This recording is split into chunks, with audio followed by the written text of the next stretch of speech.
Me too, जिन इंसानों को नजर क्यों नहीं आते? मीटी, सब जानते हैं कि इंसान मिट्टी से पैदा किए गए हैं, जबकि जिन आग से। मिट्टी चूंकि मादे की ठोस शक्ल है, इसलिए ये अपनी सूरत बरकरार रखती और इंसान हर किसी को नजर आते। दूसरी तरफ जिन आग से पैदा होने वाली गर्म गैस से तख्लीक हुए हैं। मादे की ये शक्ल नजर नहीं आती, इसलिए इंसान जिनों को देख नहीं सकते। अच्छा, ऐसे होता?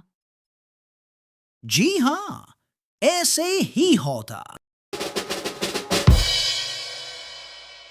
मीटू एंड मेटी की करारी बातें सुनने के लिए हमारे चैनल को लाइक, सब्सक्राइब और शेयर करें।